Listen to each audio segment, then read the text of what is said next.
So the 2 and a 10-year yield inverted a while back. It usually takes about 6 to 12 months before recession is here when 2 and a 10-year yield inverts. If you're not sure what that means, if you tie up your cash, let's say with government bonds, you actually get more money back, more yield, more interest, if you will, if you tie them up with 2 years versus 10 years. It used to be the longer you go, the more yield you get.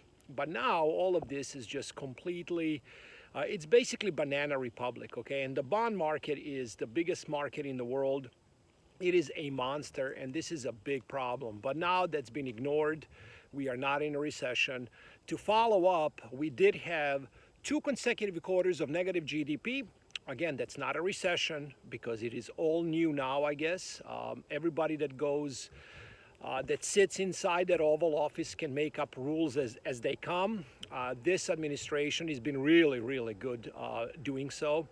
So yeah, I guess we are not in a recession. It does not matter that major companies continue to lay off thousands and thousands of workers, okay? I guess that's not that big of a deal. It does not matter that 15,000 cars are being repossessed in the unfortunately divided states of America on daily basis. 15,000 cars.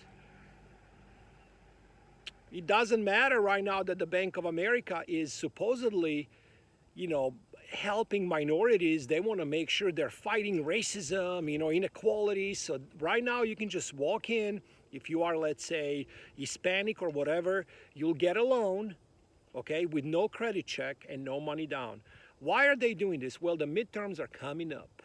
The real estate market is in a major bubble, and the cracks are showing everywhere. Well, why? Because the interest rates are being raised. So what does that mean? You're looking at a 10-year right now. What's going on with over 3%? It was way under 2% not long ago.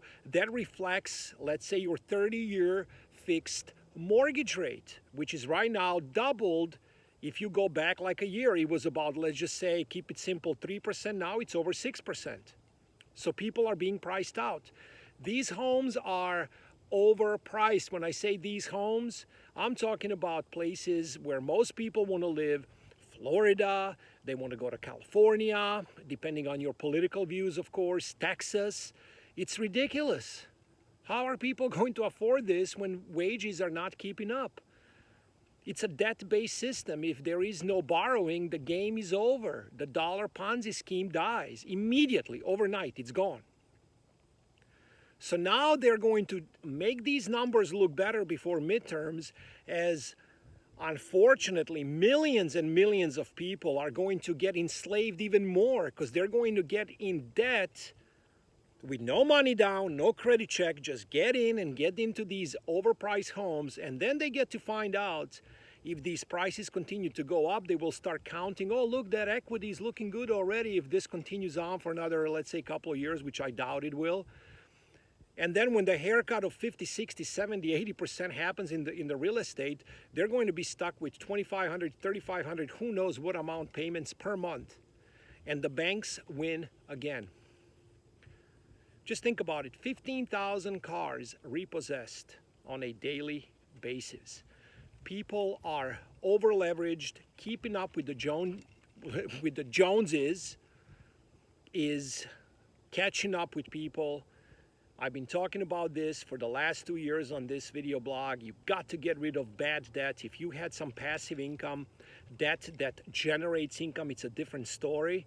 Okay, there are different tax loopholes that are legal that you can use for these things. But just to go with the masses, what they're doing is a complete slaughter, unfortunately. It's really sad what's going on. You also Biden's speech last night, I'm sure a lot of you are disturbed, but if you follow this video blog, you're not. This reset is communism, and it is global. It is happening, and communism's best friend is man-made famine.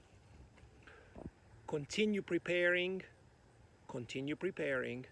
and right now you gotta really put it into overdrive, because right now things are about to get a lot worse. When you watch that speech last night, you know something big is about to happen, way bigger than COVID nonsense, lockdowns, and everything that you witnessed so far. As we all know, it's got to be crisis after crisis after crisis after crisis after crisis after crisis. Why? Because that gives the freaks in charge legal power to print infinite amount of currency. So they can use all that currency to buy real assets with. They use 99% of it and send the working class 1%. Take care. I am out.